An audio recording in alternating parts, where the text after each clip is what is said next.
So welcome back my dear students to Target IES. So let's continue from where we left, right? So I have introduced to the basic concept of manufacturing engineering. मैंने आपको पता है different types of processes क्या होते हैं broadly, right?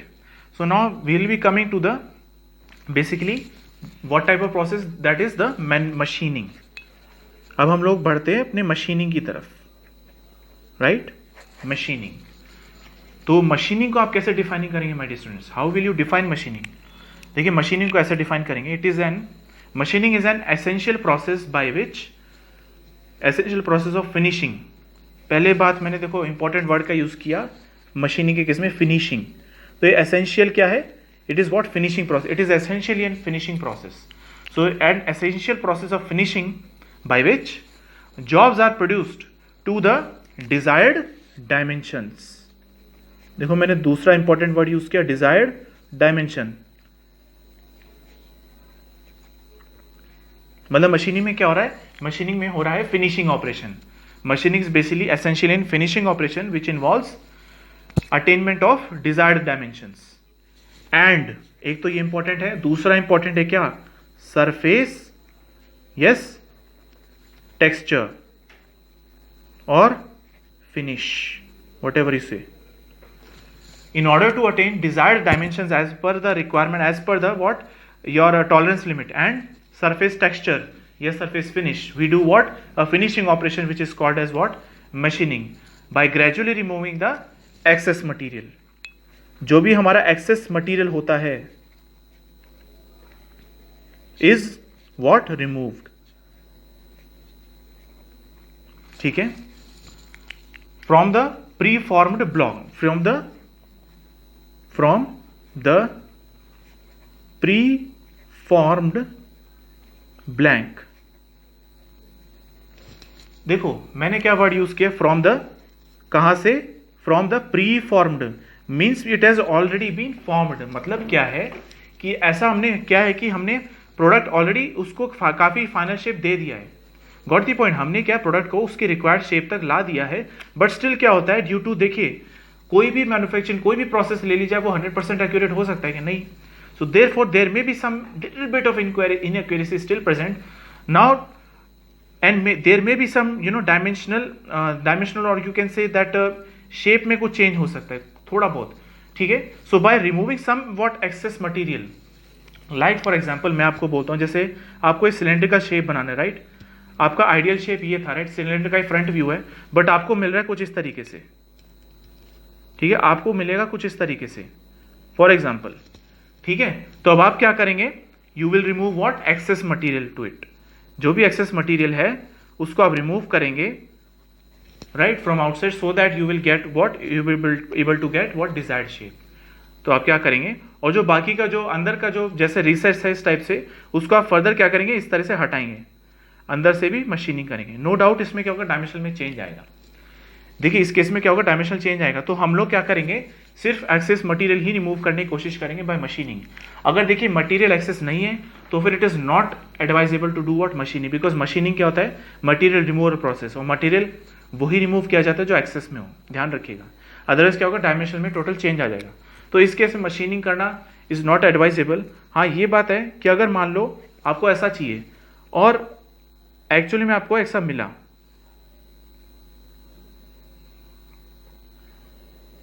now you can what you do is you can remove this much material which is extra to us, which is excess to us, right, creating what? मतलब distorting the shape. Okay, तो हम क्या कर सकते हैं? इसको हटा करके फिर इसको हम डिजायर्ड प्रोडक्ट में कन्वर्ट कर सकते हैं. So whatever the excess material is there, whatever the projection kind of material is there, तो वो हम हटा सकते हैं.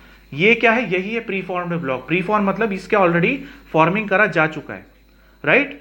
And what ever the material will be removed, that will be in the form of what? Chips. Whatever the material that will be removed, that will be in the form of chips. With the help of what? देखिए अपने आप तो नहीं होगा, अपने आप तो नहीं होगा ना, तो किसी कटिंग टूल की मदद से ही मैं करूंगा. So with the aid of what? Cutting tool. ठीक है? तो अब मैं डेफिनेशन बोलता हूं फिर से मैं डेफिनेशन बोलता हूं जिससे आप लोग नोट कर सकें.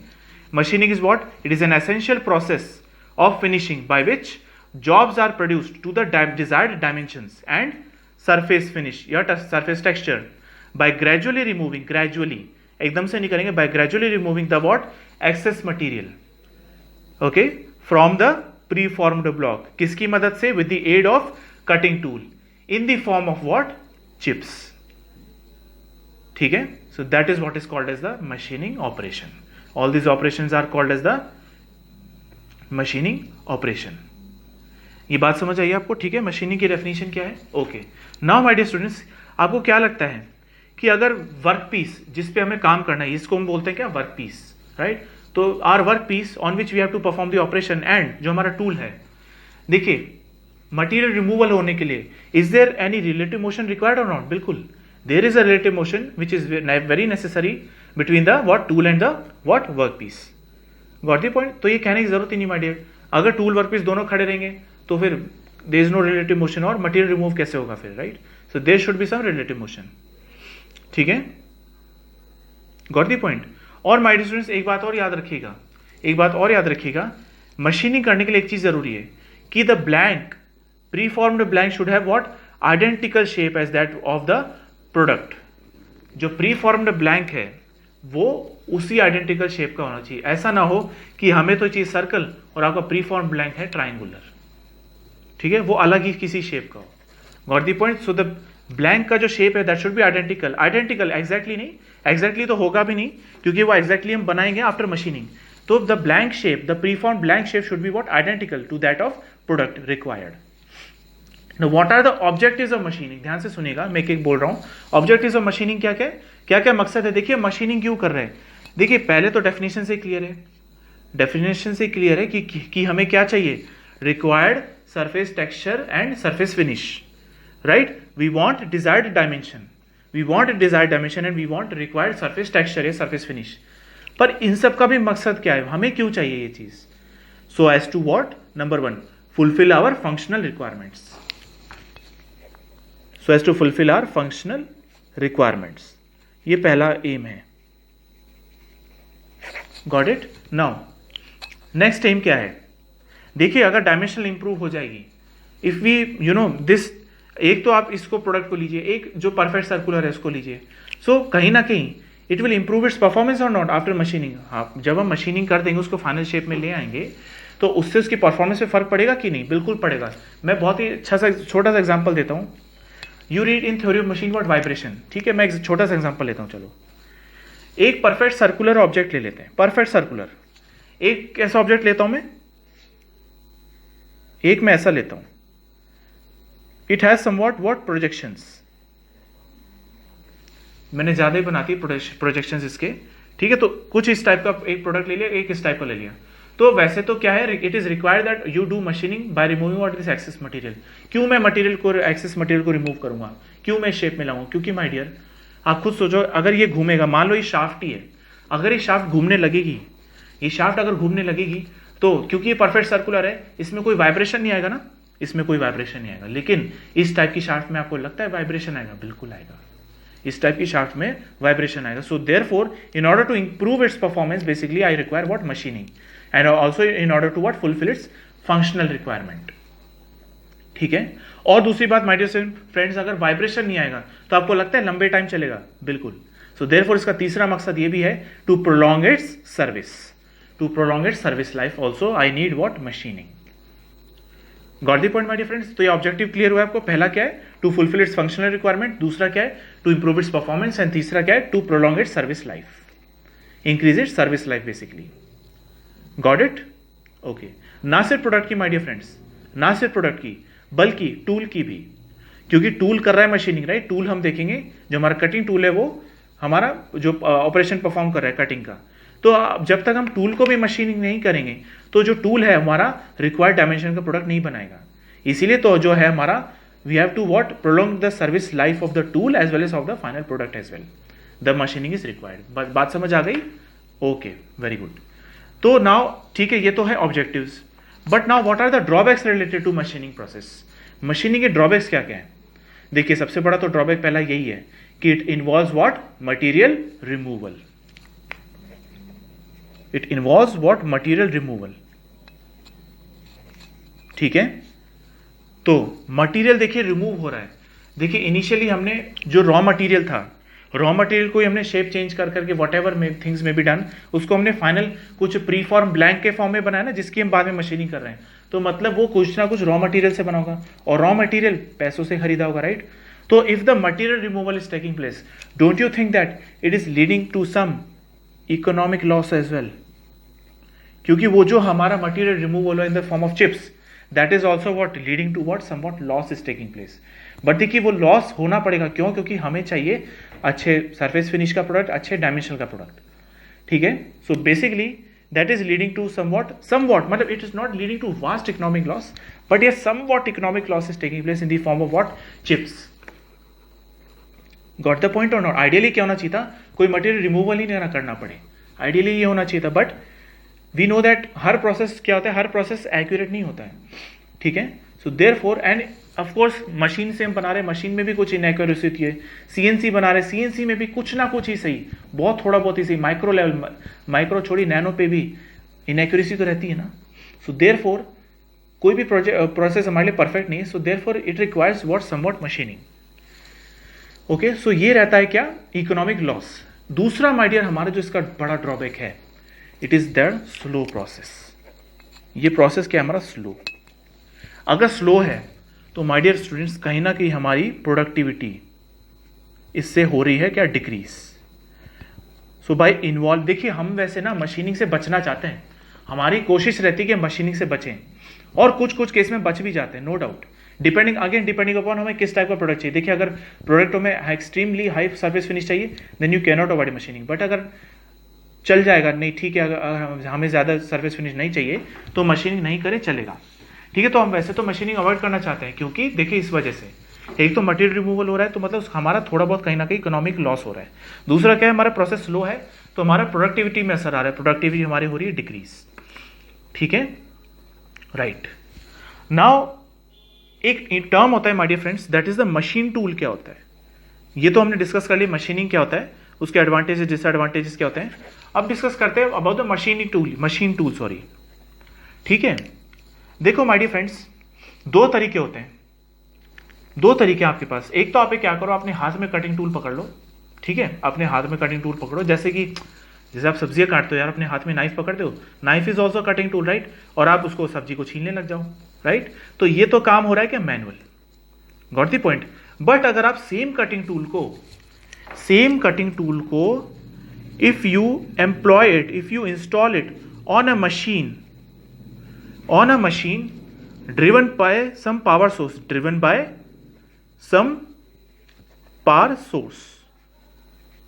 right, then it becomes what, machine tool। बात समझ आया? So machine tool is what, the cutting tool when it is mounted on a power operated machine source, okay। So in order to achieve some kind of automation, in order to reduce what, laborious work, that is what is called as the machine tool, ठीक है, got the point. तो एक बात बताइए, जो battery operated pencil sharpener होता है, हमारा जो शार्पनर देखा है आपने सबने, जो हमारा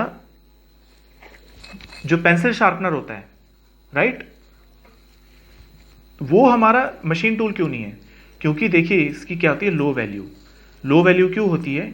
क्योंकि लो वैल्यू इसलिए होती है बिकॉज देखिए उसके अंदर सारे फंक्शन होते हैं, बट उसके अंदर क्या होती है, उसकी लो वैल्यू इसलिए भी होती है क्योंकि उसमें जो हम पेंसिल छीलते हैं तो जो चिप्स निकलती है उसमें से, ठीक है, जो चिप्स निकलती हैं दैट इज मैनुअल, तो उसमें हम क्या कर रहे हैं, वो नहीं कर रहे हैं, एक्स्ट्रा एफर्ट नहीं, मतलब एक्स्ट्रा एफर्ट क्या हो रहा है, हैंड मूवमेंट चल रहा है, ठीक है।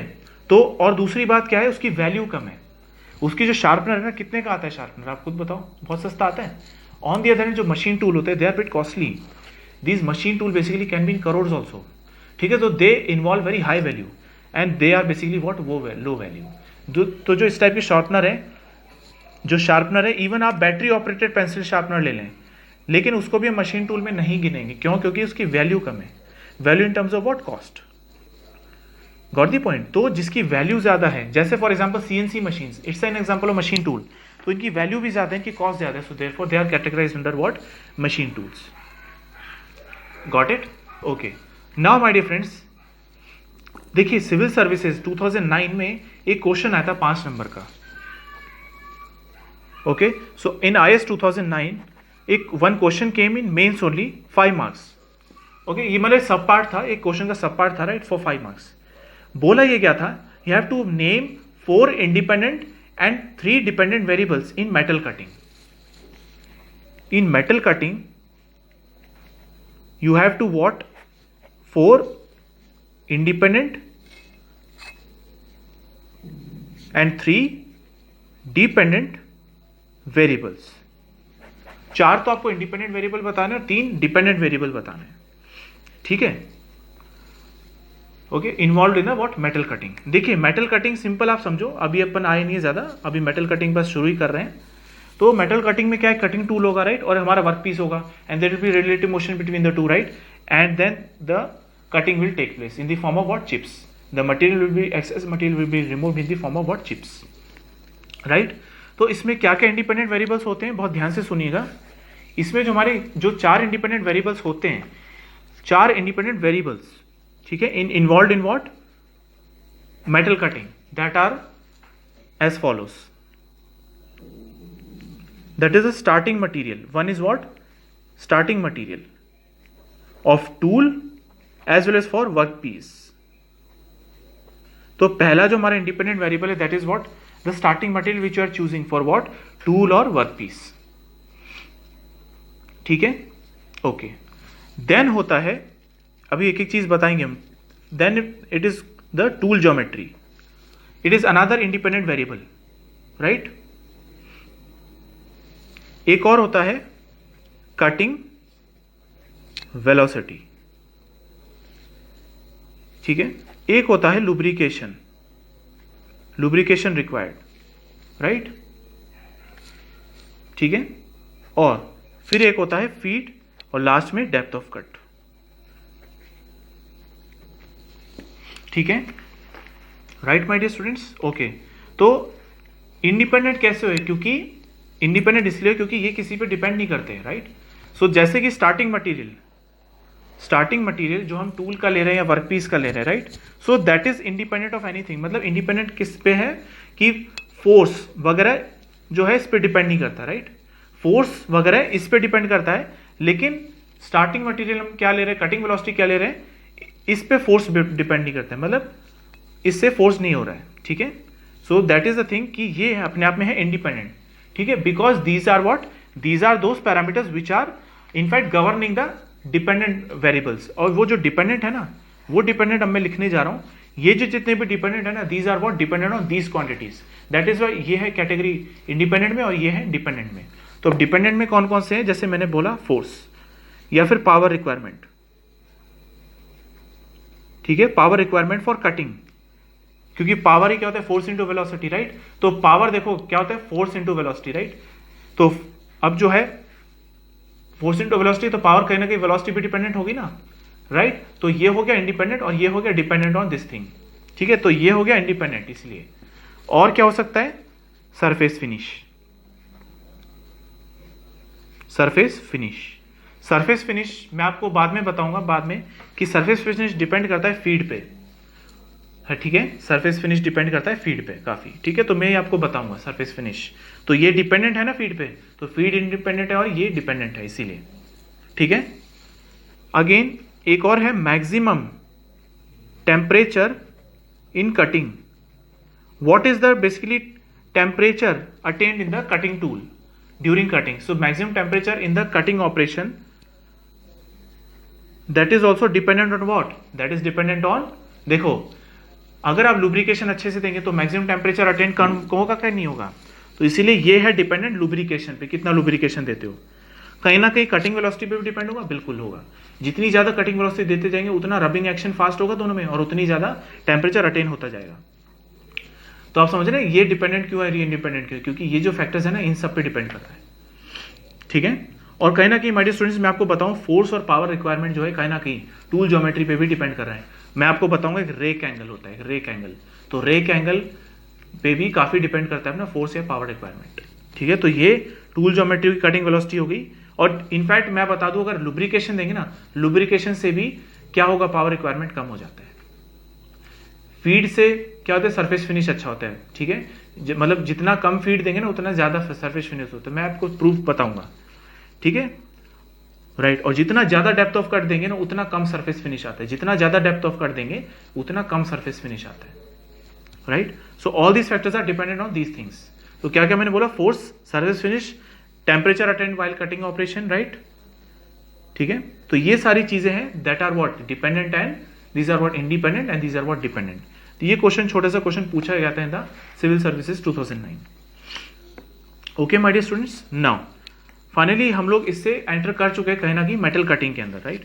So let's go further in this thing, right. अच्छा, मेटल कटिंग में भी माय डियर स्टूडेंट्स हम लोग जो पहले पढ़ेंगे, ठीक है, एंड इनफैक्ट जो हमारे सिलेबस में है that is the which type of cutting, metal cutting में भी जो हम लोग पढ़ते हैं that is what is called as orthogonal cutting. देखिए ऑर्थोगोनल का मतलब क्या होता है, 90 डिग्री। सो ऑर्थोगोनल कटिंग, अब इसका मतलब क्या हुआ ऑर्थोगोनल कटिंग का। देखिए ऑर्थोगोनल का कटिंग का मतलब होता है कि आपका जो कटिंग एज है, cutting edge is what perpendicular to the cutting velocity, ठीक है, right. So cutting edge is basically what perpendicular to your cutting velocity, to the cutting velocity vector बोल देता हूं। So therefore it is what is called as the your orthogonal cutting. Now look at this diagram very carefully my dear students। ये मैंने diagram बनाया, इससे समझते हैं। देखिए हमारा क्या है, वर्क पीस है, ये क्या है, वर्क पीस। ये जो भी आप देख रहे हैं देखिए वर्क पीस, वर्क पीस पे क्या हो रहा है, कटिंग ऑपरेशन हो रहा है। We are doing what, metal cutting, right. And there is a tool, ये टूल है जो कि ट्रैवर्स हो रहा है इस डायरेक्शन में, tool is traversing in this direction, right, with this velocity. इसी वेलोसिटी को, जिस डायरेक्शन से ये जो है टूल वर्क पीस के रिस्पेक्ट में मूव कर रहा है, फिर से सुनो, जिस डायरेक्शन में टूल जिस वेलोसिटी से वर्कपीस के रिस्पेक्ट में मूव कर रहा है उसी को हम बोलते हैं क्या, cutting velocity. So therefore it is the cutting velocity. देखिए आप ध्यान से सुनिएगा कि इस केस में वर्कपीस स्टेशनरी है, ध्यान रहे वर्कपीस स्टेशनरी है, कटिंग जो टूल है वो मूव कर रहा है इधर, ठीक है। तो टूल इधर मूव कर रहा है with sudden velocity with respect to the workpiece. So therefore ये क्या हो जाएगी अपनी कटिंग वेलोसिटी।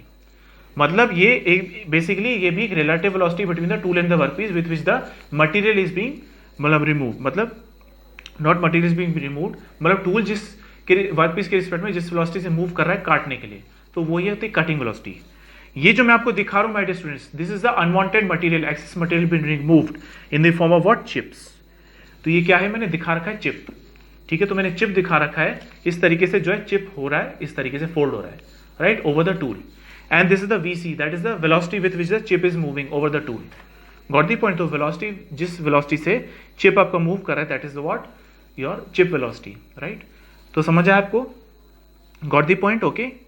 And now देखिए जो कटिंग एज है आपका, जैसे ये तो मैंने 2 डायमेंशन में दिखाया है, 3 डायमेंशन में अगर आप ऊपर से देखें, मतलब ऊपर से अगर आप इसको टॉप व्यू में देखें तो कटिंग एज जो है आपका इस तरीके से चल रहा है, ठीक है। ये मैंने बाहर से दिखाया, मतलब ये फ्रंट व्यू इधर से आप देख रहे हैं, ऊपर से जब आप देखेंगे तो जो इसका कटिंग एज है वो इस तरीके से, ठीक है, it is in this direction, right, and cutting velocity is in this direction. What the point? So ये ऑर्थोगोनल हुए कि नहीं, they are orthogonal to each other. तो ये किस टाइप की कटिंग है, ऑर्थोगोनल कटिंग है, ठीक है। और जो चिप बनता है माय डियर स्टूडेंट्स, बहुत ध्यान से समझिएगा, यहां पर जो चिप बनता है that is due to what, plastic deformation is taking place.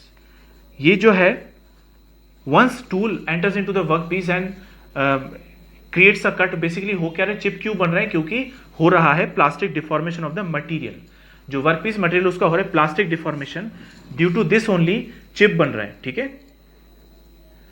Right. तो ये हो रहा है क्या, plastic deformation, due to which only chip formation is taking place, तभी चिप बन रहा है। अगर देखिए ये नहीं होता ना तो सिंपल क्या होता है, मटेरियल रिमूव हो रहा होता, ठीक है, चिप नहीं बनता उस केस में, मटेरियल जो है स्ट्रेट अवे हो जाता रिमूव, बट वो चिप नहीं बनता, ठीक है। So therefore there is some plastic deformation of the region of the removed material is taking place and this going because in the form of chips. अब देखिए जैसे ही चिप्स की फॉर्म में गया तो इसके अंदर डेवलप हुआ एक स्ट्रेन, तो क्योंकि इसके अंदर प्लास्टिक डिफॉर्मेशन डेवलप हुआ तो उसके अंदर डेवलप हुआ प्लास्टिक व्हाट, स्ट्रेन, इसके अंदर अपने आप आ गया प्लास्टिक स्ट्रेन, ठीक है। प्लास्टिक स्ट्रेन क्यों डेवलप हुआ, क्योंकि चिप के डायमेंशन में चेंज आया। चिप के डायमेंशन में चेंज क्यों आया, क्योंकि देखिए चिप काफी गर्म है, चिप काफी हॉट है, राइट, इसका चिप का टेम्परेचर बहुत ज्यादा है। मैं आपको बता दूं ऐसे भी मोस्ट ऑफ द हीट, जो हीट प्रोड्यूस होती है ना, देखिए टूल वर्कपीस जब आपस में रगड़ेंगे एक दूसरे से तो हीट तो भयंकर प्रोड्यूस होगी ना। सो देयरफॉर चिप जो है, मैं आपको बता दूं पहले ही, most of the heat will be carried away by the chip. Most of the heat मतलब around 70 to 80% of the heat, total heat generated over here at the interface will be carried away by the chip. 70 to 80% chip ही ले जाता है, सोचो, ठीक है। तो जो चिप जो है काफी गर्म होगा, तो चिप अगर काफी गर्म हुआ तो उसके अंदर डायमेंशन में चेंज आएगा ही नहीं आएगा, ड्यू टू थर्मल एक्सपेंशन आएगा ही। और ये क्यों हुआ? क्योंकि प्लास्टिक डिफॉर्मेशन हुआ मटेरियल का ओवर दिस रीजन, जिसको हम लोग my dear shear deformation zone बोलते हैं। बिकॉज ये जो भी डिफॉर्मेशन हुआ, it is the shear deformation taking place. So this zone is basically what is called as the shear deformation zone. This zone which you are seeing, looking at here. तो इसी को हम क्या बोलते हैं? shear deformation zone, ठीक है। और जो ये प्लेन होता है, ये जो प्लेन होता है, ये देखिए अगर इस व्यू में देख रहे हैं तो लाइन दिख रही है, लेकिन ये प्लेन होता है, इसी को हम लोग shear plane बोल देते हैं। So the plane along which the plastic deformation is taking place is what is called as the shear plane, ठीक है। And basically it is the shear deformation zone. This zone is called as the shear deformation zone. Getting clear or not? बात समझ आ रही है, ठीक है कि नहीं? अच्छा माय डियर स्टूडेंट्स, एक बात देखिए, ये एक एंगल नहीं बना रहा कटिंग वेलोसिटी के साथ। ध्यान से देखिए, ये जो शियर लाइन है, शियर प्लेन का जो लाइन है, ये इस कटिंग वेलोसिटी के साथ कुछ एंगल नहीं बना रहा। देखो मैं इसको फिर से बना रहा हूं, ये शियर लाइन है, right, and this is the cutting velocity line. So therefore it is making some angle ना फाई, इसको मैं फाई से डिनोट कर देता हूं, ठीक है। इसी एंगल को my dear students we call it shear angle. इसी एंगल को हम लोग क्या बोलते हैं? शियर एंगल बोल देते हैं, ठीक है। और माय डियर स्टूडेंट्स, एक और चीज देखिए, एक एंगल खुद का टूल का भी है। देखिए ये टूल है, मैं टूल को अलग से बना रहा हूं, फिर से बना रहा हूं, देखो। तो टूल का अपना भी एक एंगल है, ये वाला, ठीक है। टूल का अपना एक एंगल दिख रहा है, ये नोज होता है, इसको हम नोज बोलते हैं। So this angle is basically what is called as the nose angle, okay. Basically my dear students, nose angle का रोल क्या है? To provide keenness to the tool, to provide sharpness. देखिए यहां पर टूल बिल्कुल pointed है ना, तो ये पॉइंट जो है बिल्कुल शार्प है, ठीक है। वैसे तो टूल जो है देखिए आइडियली शार्प नहीं होना चाहिए, बिल्कुल पॉइंट नहीं होना चाहिए, क्योंकि क्या होता है यहां पर बन जाता है स्ट्रेस कंसंट्रेशन, यहां पर जो है एक्सेसिव स्ट्रेस कंसंट्रेशन क्रिएट हो जाता है, जिसकी वजह से ये टूट जाता है। तो अल्टीमेटली जो टूल है ना, वो बन जाता है कुछ इस तरीके से। तो एक्चुअली में टूल इस तरीके का बन जाता है, मतलब यहां पर थोड़ी ब्लंटनेस आ जाती है, गॉट इट, क्योंकि यहां पर बन जाता है stress concentration zone. Machine design में पढ़ा होगा जरूर, ठीक है। तो ये क्या होता है, टूट जाता है, इस वजह से बन जाता है कुछ इस तरीके से। नाउ माय स्टूडेंट्स, आप देख पा रहे हैं यहां पर कुछ क्रिएट हुआ, यहां पर कुछ सर्कुलर आर्क क्रिएट हुआ, और सर्कुलर आर्क का होता है कुछ नोज रेडियस। तो यहां पर इसका जो रेडियस है ना, that is called as the nose radius, and the angle is called what is called as the nose angle. That is what is called as nose angle. इस नोज एंगल के my dear और भी कई नाम है, इसको बोल देते हैं क्या? Lip angle.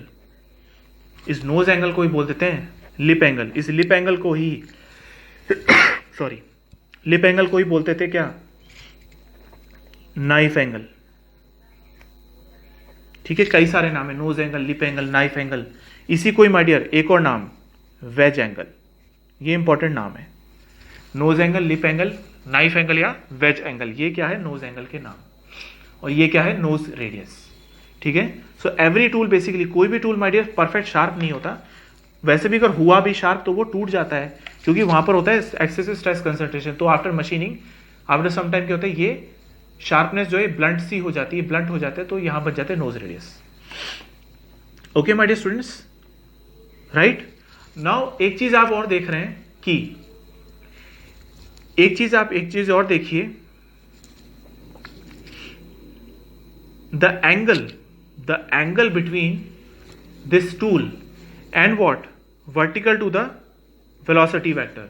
This angle between this tool edge and the vertical to the 90 degree to the velocity vector. This angle, my dear students, is also called as this angle is called as a rake angle. This angle is called as a rake angle. ये rake angle कौन सा angle है? This the angle between the what tool, okay, and the what perpendicular to this velocity vector, ठीक है। उसी को हम लोग क्या बोल रहे हैं? ये बोल देते हैं इसको हम लोग रेक एंगल। तो रेक एंगल हुआ, एक शियर एंगल आ गया था, राइट। ये शेयर एंगल समझ आए? देखिए शेयर एंगल यहां पर होगा इस तरीके से, ये शेयर एंगल है, ठीक है, got the point. Shear angle पढ़ा हमने अभी, रेक एंगल देख लिया, अभी और समझेंगे। और ये कौन सा एंगल था? नोज एंगल, या जो टूल एंगल है, knife angle, lip angle, right. एक और एंगल है my dear students, which the tool is making with the what. देखिए ये जो सरफेस दिखाई दे रहा है आपको, ये मशीन्ड सरफेस है, इसकी मशीनिंग हो चुकी है, ये राइट, यहाँ पर टूल रिमूव हो चुका है, इसलिए ये है मशीन्ड सरफेस। तो the angle which is tool making with the what, machined surface, again the angle which the tool is making with the machined surface is what is the delta. इसी को हम लोग क्या बोलते हैं? रिलीफ एंगल, रिलीफ एंगल या फिर clearance angle. तो इसी एंगल को हम लोग बोलते हैं क्या? रिलीफ एंगल या फिर क्लियरेंस एंगल। ये माय डियर स्टूडेंट्स क्यों दिया जाता है रिलीफ एंगल या क्लियरेंस एंगल? इस जिससे कि जो हमारा मशीन सरफेस है उससे टूल फर्दर रब ना करे, जो सरफेस मशीन हो चुका है उससे फर्दर टूल रब ना करें, क्योंकि अगर फिर रबिंग हुआ तो क्या होगा, फिर से इसके अंदर डायमेंशन में चेंज आ जाएगा और सरफेस टेक्सचर में चेंज आ जाएगा। So therefore there needs to be somewhat clearance between the what tool and the what machined surface. So for this angle is also is called as the relief angle या फिर clearance angle. Got the point my dear friends? ठीक है। अच्छा my dear friends, एक चीज और बताइए, देखिए एक तो है चिप, ठीक है, चिप कब बना? प्लास्टिक डिफॉर्मेशन के बाद, ठीक है, तो इसके अंदर रहे होंगे काफी स्ट्रेसेस, इसके अंदर डेवलप हुए हैं काफी स्ट्रेसेस, गॉट द पॉइंट। और एक है हमारा अनमशीन्ड सरफेस, ये जो रीजन है ना, अभी इसकी मशीनिंग नहीं हुई पूरी, और ये है हमारा मशीन्ड सरफेस। तो आपको लगता है इन सबकी प्रॉपर्टी सेम होगी या डिफरेंट होगी? बिल्कुल अलग होगी, डिफरेंट होगी। क्यों? क्योंकि चिप और देखिए हमारे स्टूडेंट, सबसे ज्यादा जो हार्ड होगा ना, सबसे ज्यादा हार्डर होगा आपका चिप, क्योंकि चिप बना है after excessive plastic deformation. So due to this stress has been induced in the chip and therefore this chip is what harder as compare to what work piece. ठीक है, important point बोल रहा हूं, जो chip है हमारा work piece से harder है। क्यों? क्योंकि वापस से मैं बोल देता हूं क्यों, क्योंकि ये बना है after what plastic deformation. Okay, so therefore chip हमारा होता है हार्डर ऑलवेज, चिप हमारा आपसे हार्डर होता है as compare to what work piece. ठीक है, हमारा भले ही मटेरियल चिप का और वर्क पीस का सेम है, सेम ही तो है मटेरियल, क्योंकि चिप तो वर्क पीस से निकला है, लेकिन क्या प्रॉपर्टी अलग अलग है, बिल्कुल अलग है, क्योंकि जो है आपका चिप बना है after plastic deformation, so lot of stress has been induced. Okay, and due to this stress only, strain आया ना इसके अंदर, प्लास्टिक स्ट्रेन आया, right. So due to which क्या हुआ, चिप के अंदर क्या ही ज्यादा हार्डनेस आई, क्योंकि उसके अंदर डेवलप हुआ क्या, plastic deformation. Got the point, very very important point. Okay my dear students, यहां से आगे हम लोग नेक्स्ट वीडियो में देखते हैं। ठीक है, so will continue from here in the next video. Thank you my dear friends.